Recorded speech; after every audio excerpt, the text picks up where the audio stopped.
Regardez bien ce visage. C'est celui d'une femme qui a gagné cette tournoi du Grand Chelem. C'est le visage d'une icône qui a redéfini le tennis moderne aux côtés de sa sœur Serena. Mais aujourd'hui, à Hobart, sous les lumières froides de Tasmanie, ce visage raconte une autre histoire. Une histoire plus sombre. Celle d'un combat contre le temps que personne, pas même une légende, ne peut gagner. La nuit dernière, le verdict est tombé. Cruel. Net. Sans appel. 6-4, 6-3. Battue par l'Allemande Tatiana Maria.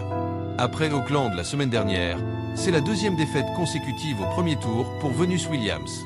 À 45 ans, celle qui tente le comeback le plus improbable de l'histoire du sport se retrouve face à un mur. 0 victoire, 2 défaites, et l'Open d'Australie qui commence dans seulement 5 jours.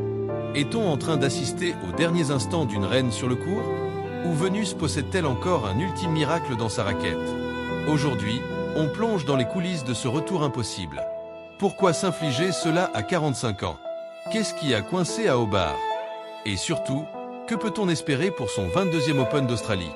Accrochez-vous, on analyse le cas Venus Williams. Reprenons les faits. Hobart, WTA 250. Pour beaucoup, c'est un tournoi de réglage. Pour Venus Williams, classée 145e mondiale, c'était un test de survie. Face à elle, Tatiana Maria. 38 ans. Une joueuse d'expérience, solide, 42e mondiale.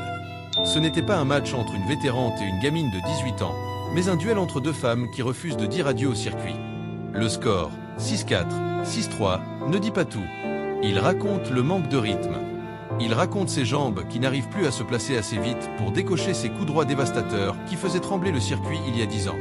Rappelons-nous qu'il y a une semaine à Auckland, Venus avait montré des signes de résistance contre Magdalinette, arrachant un set. Mais ici, à Hobart, l'énergie semblait s'être évaporée.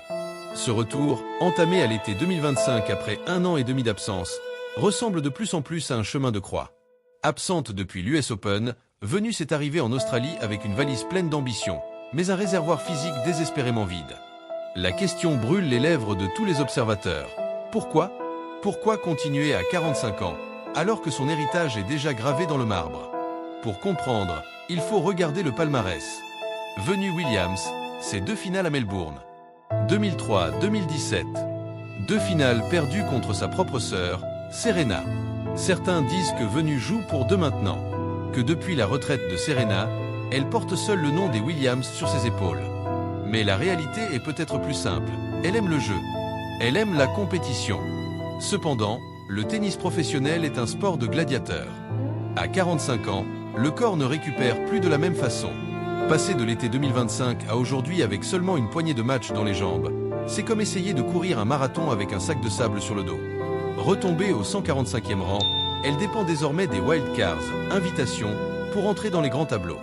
À chaque défaite au premier tour, c'est une part de son aura qui s'effrite un peu plus auprès des organisateurs. Le challenge est inédit. Personne, dans l'Air Open, n'a tenté de performer à ce niveau à cet âge, surtout après de si longues interruptions. Et maintenant, le calendrier est impitoyable. Dans 5 jours, le 18 janvier, commence l'Open d'Australie.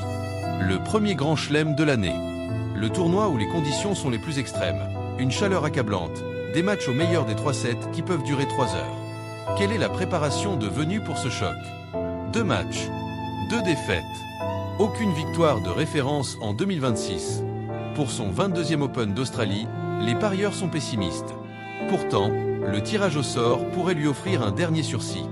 Mais peut-on raisonnablement espérer un deuxième tour? La stratégie de Venus était claire. Accumuler du temps de jeu à Auckland et Hobart pour arriver chaude à Melbourne. Ce plan a échoué. Elle arrive au Grand Chelem avec plus de doutes que de certitudes. Elle qui a tant brillé sur la Rod Laver Arena se retrouvera peut-être sur un court annexe, luttant pour ne pas subir une nouvelle humiliation dès son entrée en lice. Alors, faut-il être triste pour Venus Williams? Pas forcément. Car au-delà des scores, il y a la passion.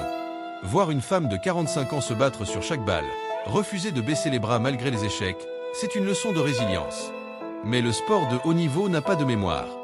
Il ne respecte que la performance du jour. Hobart était peut-être l'avertissement final. Si Melbourne se solde par une nouvelle défaite sèche, la question de la retraite ne sera plus un tabou, mais une évidence. Venus Williams reste une reine, mais son royaume semble désormais appartenir au passé. Et vous, qu'en pensez-vous ? Est-ce que Venus fait l'année de trop? Peut-elle créer l'exploit à l'Open d'Australie malgré ses 2 revers? Donnez-moi votre avis dans les commentaires. Je lis tout. N'oubliez pas de vous abonner pour ne rien rater de l'actu tennis.